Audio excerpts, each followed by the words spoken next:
दिल्ली की कुंडली पे मेरी बहुत समय से नजर है। दिल्ली के अंदर पैसा ही पैसा होगा। मैंने अभी बताया था कुछ दिनों पहले कि दिल्ली में सरकार कौन सी आने वाली है, बीजेपी की सरकार आई है। वो बहुत व्यवस्थित रूप से विकास करेगी, यानी कि दिल्ली का प्रशासन, दिल्ली का शासन, दिल्ली का जन कल्याण, इस सब के अंदर सुधार, शहरी विकास परियोजनाओं की, इन सब के अंदर बहुत अच्छी तेजी आ जाएगी। पॉजिटिविटी आने वाली है, वो नई नीतियों की वजह से आने वाली है, जो कि कुंडली अच्छी तरीके से दिल्ली की ये सब बताती है कि दिल्ली के अंदर काफी अच्छी पॉजिटिविटी होने वाली है।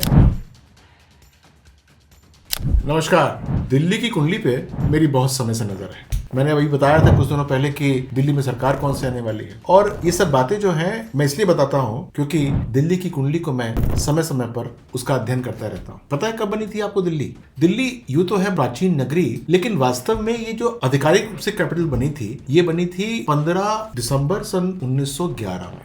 जी हाँ, जब किंग जॉर्ज पंचम ने इसकी घोषणा की थी 12 तारीख को, तो 3 दिन के बाद दिल्ली बन गई थी। अब जब हम इससे अपनी दिल्ली को देखने की कोशिश करते हैं तो दिल्ली का जो लग्न आता है वो मेष आता है, राशि आती है तुला, और शनि जो है उनका गोचर अब तुला राशि से छठे भाव में आप होने वाला है, वो आपको पता है।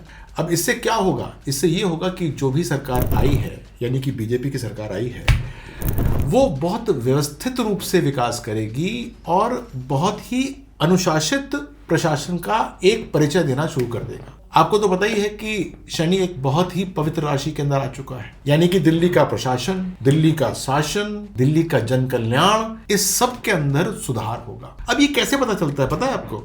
4th हाउस बहुत पॉजिटिव हो रहा है, 5th हाउस बहुत पॉजिटिव हो रहा है, 9th हाउस बहुत पॉजिटिव हो रहा है, 10th हाउस बहुत पॉजिटिव हो रहा है, और 11वां हाउस बहुत पॉजिटिव हो रहा है।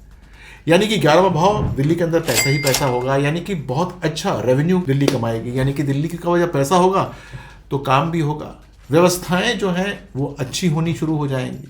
तो आपने जो एक समय दिल्ली की परिकल्पना की होगी, वो सब सारे के सारे सपने दिल्ली के ऊपर आपको साकार होते नजर आएंगे। बात करें सड़कों की, बात करें पब्लिक ट्रांसपोर्ट की, बात करें शहरी विकास परियोजनाओं की, इन सब के अंदर बहुत अच्छी तेजी आ जाएगी। छठा भाव तो बहुत ही अच्छा चल रहा है, यानी कि स्वास्थ्य सेवाएं, सरकारी अस्पताल की बात करें, स्वास्थ्य योजनाओं की बात करें, या चिकित्सा सुविधाओं की बात करें, इस सब के अंदर बहुत अच्छा सुधार होगा। अच्छा, मैंने बताया था कि जल आपूर्ति बहुत अच्छी होने वाली है, लेकिन इसका एक बहुत बड़ा आपको एक पॉजिटिविटी क्या देखने को मिलेगी, जो एक लाइफलाइन होती है दिल्ली की, जिसको हम यमुना जी कहते हैं। यमुना जी, यम की बहन, वो बहुत स्वच्छ होने की कगार पे जाना शुरू कर देंगी। यानी कि जो भी अब चीज़ें अच्छी होनी शुरू होंगी, या आप जो परिकल्पना करते हैं कि यार ये हो जाना चाहिए, वो हो जाना चाहिए, वो सब की सब चीज़ें अच्छी हो जाएंगी। तो स्वच्छ जल की आपूर्ति, यानी कि अच्छा पानी पीने के लिए जल निकासी, ये सब अच्छा होगा। 5th हाउस मैंने बताया था अच्छा होगा, यानी कि शिक्षा बहुत अच्छी होगी, शासन बहुत अच्छा होगा, सरकारी संस्थाओं और लोक सेवाओं में बहुत अधिक अनुशासन आपको मिलना शुरू हो जाएगा, यानी कि काफ़ी सारी पारदर्शिता मिलनी शुरू हो जाएगी। तो ये सारी की सारी जो सकारात्मक जो पॉजिटिविटी आने वाली है, वो नई नीतियों की वजह से आने वाली है, जो कि कुंडली अच्छी तरीके से दिल्ली की ये सब बताती है। एक बात बड़ी इंपॉर्टेंट है, ज्योतिषीय रूप से यदि जो भी अनुसंधान करता हो ज्योतिष से, उसे पता होगा कि केंद्र की दशा है, चंद्रमा और केतु दोनों केंद्र में है। यह इंगित करती है कि दिल्ली की जो नीतिगत फैसले होंगे और जो शासन होंगे वो बहुत अच्छे होंगे और बहुत सुधार के साथ होने वाले हैं। तो वो सब के सब लोग जिन्होंने दिल्ली के अंदर नई सरकार को वोट दिया, या जिन्होंने वोट ना भी दिया हो, वो ये सब अब अपेक्षा कर सकते हैं कि दिल्ली के अंदर काफ़ी अच्छी पॉजिटिविटी होने वाली है।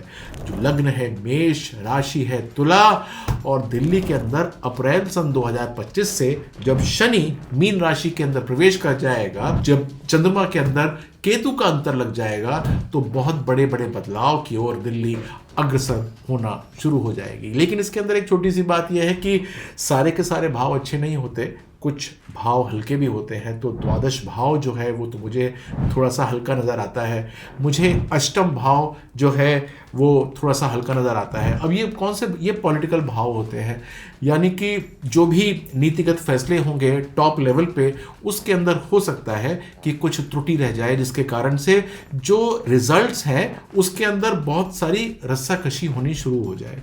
तो मैं तो ये कहूँगा कि टॉप मैनेजमेंट से कि कर्मा कलेक्शन यही कहता है कि बहुत सोच विचार के सारे जो पॉलिटिशियंस हैं जो कि इस समय मंत्री इत्यादि बनेंगे वो बने, ताकि दिल्ली का बहुत अच्छा विकास होना शुरू हो जाए। तो कुंडली भी यही कहती है और सरकार भी यही कहती है, तो दिल्ली वालों की क्या होने वाली है, बल्ले बल्ले।